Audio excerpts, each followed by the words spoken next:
question at a time? You can cover two. All right, the first question that I would like to address is State Question 759, which deals with affirmative action. Now, this question is worded in such a way that it might lead voters to believe that they are voting against racial, ethnic, and gender discrimination. But what it actually does is it abolishes affirmative action. Now, to me, I'm going to be stirring the pot here a little bit, so bear with me.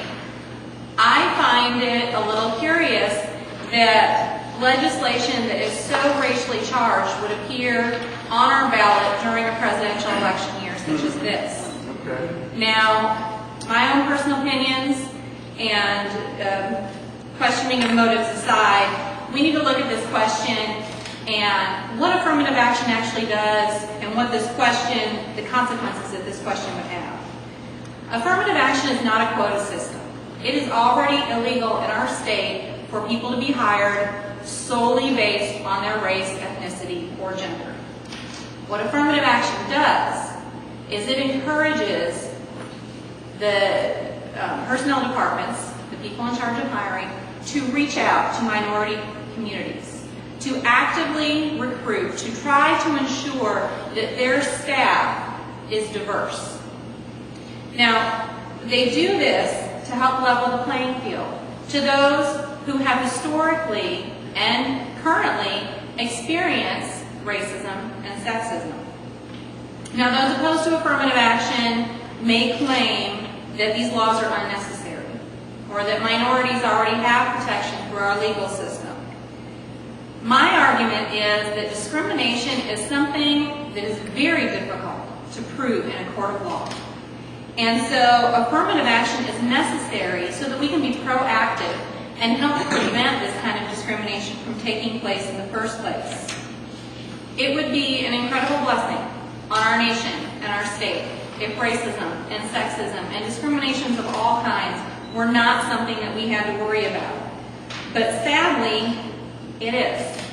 And it may not be as visible as it was during the Civil Rights Movement, but it still exists, and I'm sure I'm preaching the choir here. Why are they even on the And hidden racism is the hardest to fight. What again? Hidden racism is the hardest to fight, which is why we absolutely must be proactive. We cannot let our state leaders turn back the clock on this. Now, it should also be noted that our state recently eliminated the Oklahoma Human Rights Coalition. This is another example of elected officials failing to understand or caring to understand about discrimination in our state. In response to this action, the Oklahoma Democratic Party, under the guidance of State Chair Wallace Collins, is working to form the Oklahoma Universal Human Rights Alliance. This new organization will serve as a networking and advocacy tool for minority communities throughout our state. I would urge you all to please vote no on the ban on affirmative action, and please support those candidates who are ready to stand up for equality. Now, I did have one other state question I wanted to address really quickly. State question 762, which would remove the governor from the parole process for less serious nonviolent offenses. Ours is the only state in the nation that requires the personal approval of our governor for every single parole. Now, we have an extremely high incarceration rate. We have a disproportionate incarceration rate for minorities, including blacks and women. I think that removing our governor from the process is the right thing to do. I think that we have a lot of nonviolent offenders that have served their time, that are ready to get back into the community and get to work. And once they have completed the requirements for parole, they should be able to earn their way back into society and not have to sit and wait for our governor. And my husband works in the Department of Corrections at the Working Center, and he sees this. He sees inmates that have completed their sentences, the minimum required sentence. They are working in the community. They are working full-time jobs. They are model inmates. They are ready to be released back into society. They have done their time, and they are ready to move on, and they are still incarcerated because they are waiting for the governor to sign their parole. So I would urge you to vote yes to remove the governor from the parole process. Thank you. That's 7 what again? 762. 762.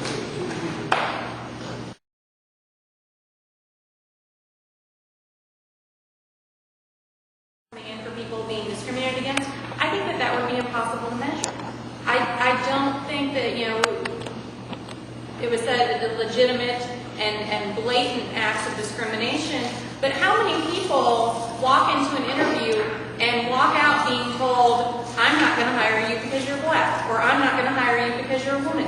Discrimination is not that obvious. And even if people suspect it, unless they have a recording or some kind of concrete evidence from someone proving that they were not hired or were not promoted because of race, because of gender, then they're not going to file an action. Most people are not going to file a complaint in that situation because they know the deck is stacked against them. They know that they have no proof. And that type of discrimination is so incredibly hard to prove that is why it is so vital that we have programs like affirmative action to help ensure that we won't have situations like that to begin with. It's not going to solve everything. We are not going to completely eliminate discrimination, but it is a step. It is one tool that we can use to help ensure that people's rights are being protected.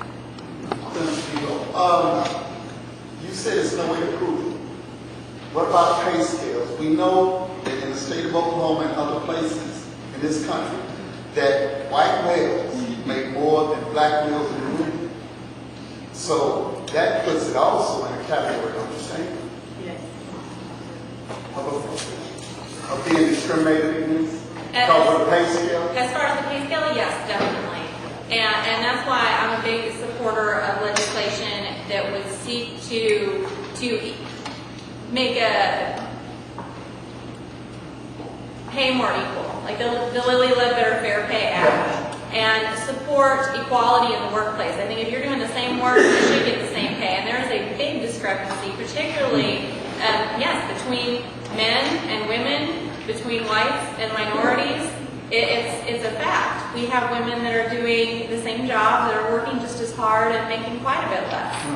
And that's definitely something we need to address. And it's another example of what I was referring to earlier. It's hidden discrimination. A lot of companies put those clauses in that you can't discuss your pay. Now, one of the reasons that they do that is so that the people who are getting paid less for no good reason will not realize that they're getting paid less. And that is something that we need to put an end to. If women are not aware of the fact that they're making 75 cents on the dollar, for example, compared to their male counterparts, they can't take legal action. Like I said before, there's probably a lot of cases of discrimination, not just in hiring, but in wages, that don't get filed because the people aren't even aware they're discriminated against. I've worked jobs before. I worked one where I was the only woman working out of my district. And there were some guys that were making quite a bit more than me. We weren't supposed to discuss our wages. But no one ever came up to me and said, we're going to pay you less because you're a woman. They'd be crazy. They know I would sue them. So discrimination is something that we shouldn't just say the world is better now than it was back in the 60s, and so we can be done with that. Because that allows these kinds of things not only to continue, but to get worse. We need to face it head on. We need to be discussing sexism and racism directly so that we can continue to move forward. And like I said, we're not going to make everything better right away. These issues are too complex and too ingrained in people to just cure it overnight. But we need solutions like affirmative action, like the Lilly Ledbetter Fair Pay Act, to do what we can in the name of equality.